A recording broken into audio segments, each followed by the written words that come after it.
My coworker put laxatives in my potluck dish. She wanted me to embarrass myself at the company party. The moment I knew something was wrong, I was sitting 3 feet from my boss. We were in the conference room, paper plates balanced on our knees, the smell of 15 different casseroles mixing in the air. Holiday music played from someone's Bluetooth speaker. People were laughing, clinking plastic cups of sparkling cider, celebrating the end of another fiscal year. And my stomach twisted. Not the normal kind of twist, not nerves or indigestion or too much rich food. This was violent, urgent, like something inside me had suddenly decided to evacuate. I set down my fork, my mac and cheese. Grandma's recipe, the one I'd made for every office potluck for 3 years, sat half-eaten on my plate. My boss, Richard, was mid-sentence about the promotion announcement happening in 20 minutes. "We've been really impressed with your initiative this quarter, and I think you're going to be very happy with another cramp. Worse this time." I stood up so fast my plate nearly hit the floor. "Excuse me," I managed. "Bathroom." I didn't wait for his response. I walked, then ran, down the hallway toward the restrooms, my heels clicking against the tile like a countdown timer. I barely made it. What happened next, I'll spare you the details. But I'll tell you this. I spent the next 2 hours and 14 minutes in that bathroom stall alone, listening to the muffled sounds of the party continuing without me. I heard the announcement, heard the applause, heard someone, I later learned it was Heather, give a speech thanking everyone for their support. By the time I emerged, shaky and pale and drenched in cold sweat, the conference room was empty. The promotion had been given, my career had been derailed, and everyone thought I just had bad luck. Food poisoning, they said. Holiday stress, a weak stomach. It took me 3 weeks to prove that Heather Chen had tried to destroy my career with a $4.99 bottle of laxatives, and when I finally did, I made sure she lost everything. I need to back up. You need to understand how we got here. I'd been working at Meridian Solutions for 4 years, started as a junior account coordinator, worked my way up to senior project manager. It wasn't glamorous, B2B software sales support basically, but I was good at it, really good. My client retention rate was 94%. I'd brought in 3 major accounts in the past year alone. When my supervisor left for a competitor, I was the obvious choice for the promotion. At least I thought I was. Then Heather transferred in from the Chicago office. She arrived in March with a reputation that preceded her. Top performer in the Midwest region, youngest manager in company history at 29, the kind of person who collected achievements like other people collect coffee mugs. She was tall, polished, always dressed like she was about to walk into a board meeting even on casual Fridays.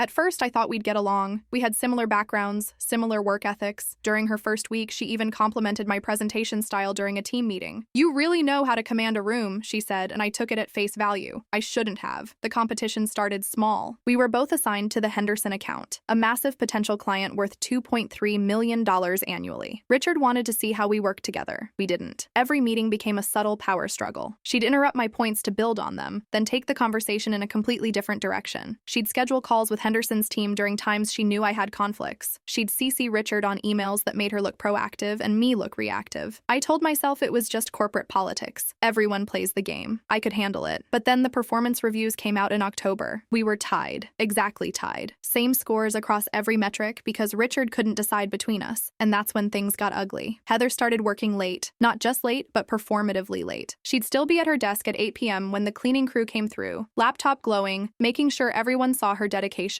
She'd send emails at 11:43 p.m. with time-sensitive requests, then act surprised when I hadn't responded by morning. "Oh, I just assumed you check your work email before bed." I always do. I started matching her hours, started coming in earlier, staying later, sacrificing weekends. My boyfriend at the time told me I was letting her control my life. "She's not controlling anything," I said. "I'm just staying competitive." He broke up with me 2 weeks before Thanksgiving, said I cared more about my job than our relationship. Maybe he was right. By December, the promotion decision was imminent. Richard told both of us, separately, that we were the top candidates. The announcement would be made at the holiday potluck on December 18th. 2 weeks out, I noticed small things. My files getting moved on the shared drive. Not deleted, just reorganized in ways that made them harder to find. My calendar invitations going to spam. A client email that was somehow marked as read before I'd seen it. I told myself it was nothing. Glitches, coincidences. I should have trusted my instincts. The potluck was a Meridian tradition. Everyone brought a dish. There were prizes for best presentation, most creative, most likely to cause a food coma. I'd won crowd favorite 2 years running with Grandma's mac and cheese. It was a simple recipe, really. Sharp cheddar, Gruyere, a touch of smoked paprika, panko breadcrumb crust baked until golden. Nothing fancy, but everyone loved it. People requested it. "You're bringing the mac and cheese, right?" became a running joke every December. I made it the night before the potluck, December 17th. Carefully assembled the layers, wrapped the dish in foil, wrote my name on the label with a Sharpie. I brought it to work the next morning and put it in the break room fridge at 8:15 a.m. The potluck wasn't until noon. I went to my desk, dove into work, tried to keep my mind off the promotion announcement. Richard had been playing it close to the vest, not giving either me or Heather any indication of which way he was leaning. At 11:45, I went to the break room to get my dish. The foil had been moved, not dramatically, just slightly lifted at one corner, like someone had peeked underneath. I remember standing there staring at it, trying to decide if I was being paranoid. Someone probably just wanted to see what was inside, I thought. Happens all the time. People are curious. I smoothed the foil back down, carried the dish to the conference room, and set it up on the buffet table next to Heather's contribution, a quinoa salad that looked beautiful, but that I knew from experience no one would touch. She caught my eye from across the room, smiled. "Good luck today," she said. "You too." We both knew only one of us meant it. The party started at noon. By 12:20, the conference room was packed. I'd served myself a generous portion of my own mac and cheese, force of habit, and honestly, I was proud of how it had turned out, and found a seat near Richard. He was in a good mood, relaxed, telling stories about his kids, asking about everyone's holiday plans. When I sat down, he turned to me. "We've been really impressed with your initiative this quarter," he said, leaning in slightly. "The Henderson account especially. You handled that pricing dispute beautifully." My heart lifted. This sounded like good news. "Thank you. I really believe in building long-term relationships with clients, even when it means..." That's when the first cramp hit. I paused, pressed a hand to my stomach. "Everything okay?" Richard asked. "Fine, just..." Another cramp, sharper. "Excuse me." I stood up, tried to keep my expression neutral, walked toward the bathroom, made it about halfway down the hall before I had to run. What followed was 2 hours of absolute misery. I'll skip the graphic details, but imagine the worst stomach flu of your life,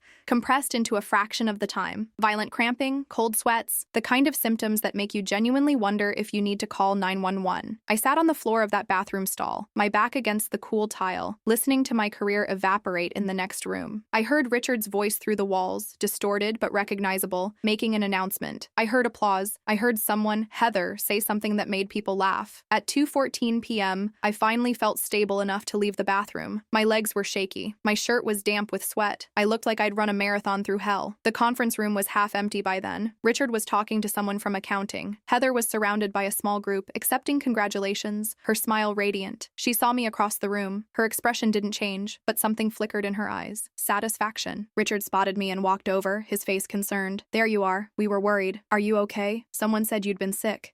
My voice cracked. "What happened?" "The announcement." He looked uncomfortable. "We made the decision. Heather's been promoted to senior director. I'm sorry you missed it. I know you worked hard." The floor seemed to tilt. "But you said I was a strong candidate. You said..." "You are. You were. But when you disappeared in the middle of the party and Heather was there, taking initiative, networking, demonstrating leadership," he trailed off. "It's about more than just performance reviews, you know? It's about presence, reliability." Reliability. I'd been violently ill, and he was calling me unreliable. I got sick. Something was wrong with... These things happen. Rich food, holiday stress. He patted my shoulder. "There will be other opportunities. Focus on the future." He walked away. I stood there watching Heather accept another round of congratulations, her quinoa salad untouched on the buffet table. She didn't eat the mac and cheese, I realized. Everyone ate it except her. A cold feeling settled in my stomach, different from the cramping, deeper. She knew. I went home early that day, spent the evening alternating between the bathroom and my couch, trying to convince myself I was wrong. Food poisoning happens, I told myself. It's December. People get sick. The timing was just bad luck. But something nagged at me. I thought about the foil, moved slightly. I thought about Heather's smile. I thought about how, in 3 years of making that mac and cheese, no one had ever gotten sick from it. Not once. The next morning, December 19th, I went to HR. Jennifer Walsh was the HR manager for our floor. Mid-50s, glasses on a chain, the kind of woman who'd been doing this job long enough to have heard every complaint imaginable. Her office smelled like lavender air freshener and stale coffee. "I think someone tampered with my food," I said. She looked up from her computer, eyebrow raised. "That's a very serious accusation. I was violently ill for over 2 hours, right when the promotion was being announced. You don't think that's suspicious?" Jennifer leaned back in her chair. "A lot of people have stomach issues during the holidays. Rich food, stress, office bugs going around. I had a stomach thing myself last week. I want to see the security footage." Her expression shifted, just slightly. "Security footage? From the break room, where I left my dish in the fridge. I want to see if anyone went near it." She was quiet for a moment, then she nodded, her face neutral. "I'll look into it." I went back to my desk, tried to work, couldn't focus. 3 days passed. Nothing. I sent a follow-up email, no response. Sent another, still nothing. On December 23rd, I walked back into Jennifer's office. "Did you find the footage?" She didn't meet my eyes. "Unfortunately, the footage from that camera is corrupted. Happens sometimes with our older systems. We've been meaning to upgrade, but budget constraints, corrupted." "I'm sorry, I know that's frustrating." "That's very convenient." Her expression hardened. "I'm not sure what you're implying." "I'm implying that someone sabotaged me to get a promotion promotion, and now the evidence has disappeared. That's a serious accusation to make without proof. She stood up, signaling the conversation was over. If you want to file a formal complaint, you're welcome to do so. But I'd advise you to be very careful about making allegations you can't support. I left her office with my hands shaking. Christmas came and went. I barely noticed. I spent the holiday at my parents' house, going through the motions, opening presents, eating dinner, pretending to be festive, while my mind churned with everything that had happened. My mom asked if something was wrong. I told her work stress. She accepted it. On December 27th, I came back to the office. Heather was already there, settled into her new corner office. Bigger desk, nicer chair, nameplate on the door. She'd wasted no time making the space her own. She stopped by my cubicle that afternoon. "Heard you were sick at the party," she said, her voice dripping with synthetic concern. "That's so sad. You missed the big announcement." "I heard. Maybe next year." She tilted her head, a gesture that somehow managed to be condescending and threatening at the same time. "If you're still here." She walked away before I could respond. I sat there, staring at my computer screen, feeling something harden inside me. If you're still here. That wasn't just workplace competition anymore. That was a threat. I stayed late that night, not to work, to think, to plan. I needed evidence. The official footage was corrupted. HR wasn't going to help, and no one was going to believe me without proof. But I knew there had to be another way. That's when I remembered Mike. Mike Thompson had been a security guard at Meridian for 22 years. He'd been there when the company was still in their old building, back when it was called Meridian Systems before the rebrand. He worked the night shift, 6 p.m. to 2 a.m., and he knew every corner of that building better than anyone. More importantly, he knew me. I'd always made a point of being friendly with the security staff. When I worked late, I'd stop by the front desk, chat with whoever was on duty. Mike and I had talked about his grandkids, about his wife's health, about his plans for retirement. He was a good guy, observant, the kind of person who noticed things. I found him in the parking garage at 6:15 p.m., just starting his shift. "Hey, Mike." He looked up from his clipboard. "Well, look who's working late. Thought you'd be taking it easy after the holidays." "Can't sleep." I hesitated. "Mike, were you working the night before the holiday party? December 17th? He scratched his chin. "Sure was." "Why? Did you see anyone in the break room after hours? Anyone near the fridge?" His eyes narrowed slightly, not suspicious, thoughtful. "Actually, yeah. That new director, Heather something, from the 3rd floor. She was up there around 9 o'clock. I remember because she usually leaves by 6. Asked her if everything was okay, and she said she forgot something." My heart started pounding. "Mike, this is important. Is there any footage of the break room besides the main camera? Jennifer from HR said it was corrupted." He was quiet for a moment, studying my face. Then he smiled. "Jennifer doesn't know about the backup system." "What?" "When they upgraded the security system in 2019, they kept the old cameras as backups. Different server, different storage. Most people don't even know they exist. Building management wanted redundancy after that break-in we had back in 18. I felt lightheaded. "Can you show me?" He glanced around the garage. Empty. "Come on." Mike's security office was a small room off the main lobby. Cramped, cluttered with monitors and coffee cups and a family photo of his grandkids at Disney World. He sat down at the computer, typed in a series of passwords, and pulled up a program I'd never seen before. "Backup archive," he said. "Goes back 90 days before it overwrites. What date are we looking for?" "December 17th, after business hours. Maybe 8 or 9 p.m. He typed, clicked, waited. A grainy but clear video feed appeared on the screen. "Break room, empty, timestamp, 2047:32. "Let me fast forward." He scrubbed through the footage. Nothing, nothing. And then, 2058:14. A figure entered the frame. Heather. She was wearing her coat, bag over her shoulder, clearly supposed to be gone for the day. She walked directly to the refrigerator, opened it, and pulled out a dish covered in foil. My dish. My handwriting on the label. She peeled back the foil, reached into her pocket. Pulled out a small bottle. White cap, generic label. I recognized the brand immediately. Store brand Laxatives, the kind you buy at any pharmacy.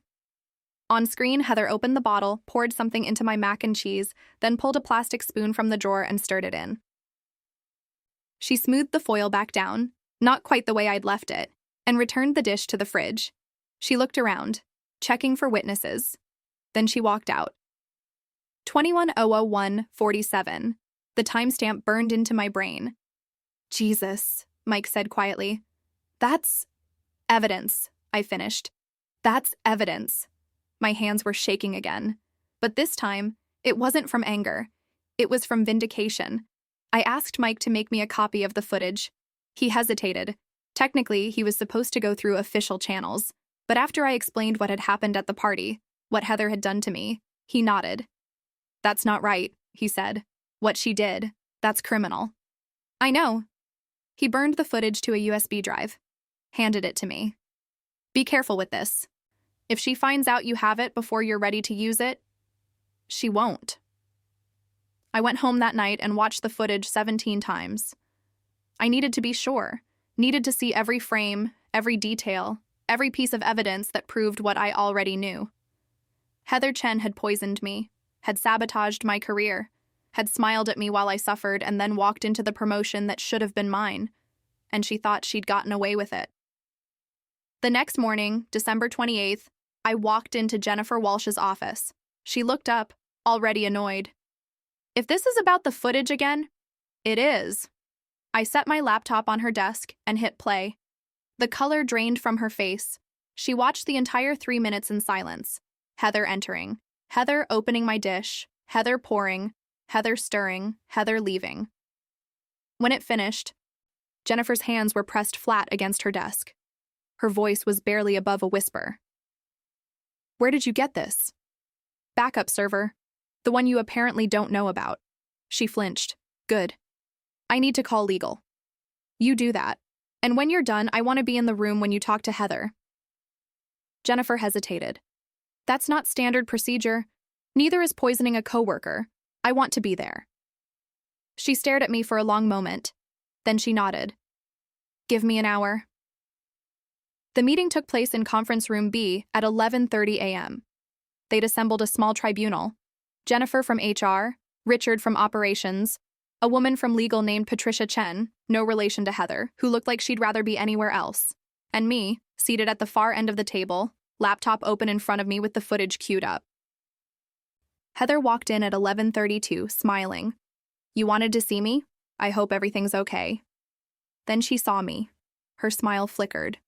Then she saw the frozen image on my laptop screen. Herself, captured mid-pour, bottle clearly visible in her hand. The smile disappeared entirely. "What is this?" Her voice was sharp. "What's going on?" Jennifer cleared her throat. "Heather, we've obtained security footage that appears to show you tampering with a coworker's food at the company Potluck. We'd like to give you an opportunity to explain." Heather's eyes darted from the screen to me, to Jennifer, and back. "This is ridiculous." A laugh, high and forced. "She's been jealous of me for months, everyone knows it. She probably faked this somehow. Deep fake technology or—" "The footage is from our backup security system," Jennifer interrupted. "It's time-stamped and authenticated. Our IT department has verified it's genuine." Silence. Heather's face went through every emotion in rapid succession. Shock, panic, calculation, and then something uglier, something cold. "Fine." The word hung in the air. "Fine, I did it." She looked directly at me, her mask finally dropping. "But you weren't going to get that promotion anyway. Everyone knows I'm better than you. I just made sure there was no question." I felt like I'd been slapped. "By poisoning me." "It was laxatives, not arsenic. You're being dramatic." "I spent over 2 hours in the bathroom. I missed the most important meeting of my career. I was sick for days afterward." She shrugged. Actually shrugged. "Maybe you just can't handle pressure." The room was silent. Even Jennifer, who'd seen her share of workplace misconduct, looked stunned. Richard spoke for the first time. His voice was flat. "Heather, what you've just admitted to, do you understand the severity of this? It was a joke, a prank. Everyone takes things so seriously around here. You poisoned a coworker. I gave her a stomach ache. She's fine. Look at her. She's sitting right there." Patricia, the legal representative, opened a folder in front of her. Her expression was grave. "Ms. Chen, under state law, what you've described constitutes food tampering, which is classified as a felony. Depending on the circumstances, it could also be prosecuted as assault. The company has an obligation to report this to the authorities." For the first time, I saw real fear in Heather's eyes. "You can't be serious." Jennifer stood up. "Heather, you're terminated. Effective immediately. Security will escort you to collect your belongings." Heather's composure cracked. "You can't do this. I've been here for 6 years. I've given everything to this company. You've admitted to poisoning a coworker on company property, Patricia interrupted. Your lucky termination is all that's happening today. That's not, I was just, Heather turned to me, desperation in her voice. This wasn't personal. You know that, right? It was just business, just competition. I looked at her, really looked. You put laxatives in my food. You watched me suffer. You took my promotion while I was sick in a bathroom stall. And you smiled about it. It wasn't supposed to be. You called it a joke. I stood up. Here's another joke. I'm filing a police report this afternoon. Food tampering is a felony. You're going to have a criminal record. Good luck explaining that to your next employer. Her face crumbled. You're going to ruin my life over a prank? You tried to ruin my career. This isn't a prank. This is consequences. Security arrived. 2 guards I recognized from the front desk. They stood in the doorway, faces neutral. Heather looked around the room, at Richard, at Jennifer, at Patricia, at me, searching for an ally. Finding none. This isn't over, she said as the guards approached. You can't just… It's over, Jennifer said. Please go quietly. They escorted her out. I watched her go, her designer heels clicking against the tile, her perfect posture finally slumped. The door closed behind her. Richard exhaled heavily. I owe you an apology. I turned to him. Yes, you do. When you said you were sick, You assumed I was unreliable. That I couldn't handle pressure. That Heather was the better choice because she was standing there and I wasn't. He didn't deny it. The promotion decision is being reversed, Patricia said. Given the circumstances, the company is prepared to offer you the senior director position, along with a formal apology and a salary adjustment to account for the delayed start date. I should have felt triumphant. Should have felt vindicated. Mostly, I just felt tired. I'll think about it. I filed the police report that afternoon. Detective Marcus Rivera, 14 years with the department, handled my case. He was thorough, professional, and, unlike Jennifer, seemed to take the situation seriously from the start. Food tampering, he said, reviewing the footage on my laptop. Clear premeditation, clear admission in front of witnesses. This is about as straightforward as these cases get. What happens now? We'll get a warrant, interview the subject, review the evidence with the DA. Given the documentation you have, the footage, the HR meeting notes, the medical records from your urgent care visit, I'd expect charges to be filed within the week. They were. Heather was charged with third-degree assault and food tampering, both felonies. Her lawyer tried to negotiate, tried to argue that it was a workplace prank gone wrong, that there was no intent to cause serious harm, that the victim, me, was being vindictive. The DA didn't buy it. Heather pled guilty to avoid a trial. She received 2 years probation, 200 hours of community service, and a felony conviction that would follow her for the rest of her life. The company made good on their promise. I got the promotion, the corner office, and a 22% raise. Richard apologized formally, in writing, and never questioned my reliability again. But that's not where the story ends. Epilogue. 8 months later, I was at a conference in Atlanta when my phone buzzed. A LinkedIn notification. Heather Chen has sent you a message. I stared at it for a long moment, thumb hovering over the screen. Then I opened it. Hi. I know you probably don't want to hear from me, but I wanted to reach out. I've been job hunting for 8 months and no one will hire me. The background checks come back and the interviews end. I was wondering if you might be willing to put in a good word somewhere. I know I don't deserve it, but I'm desperate.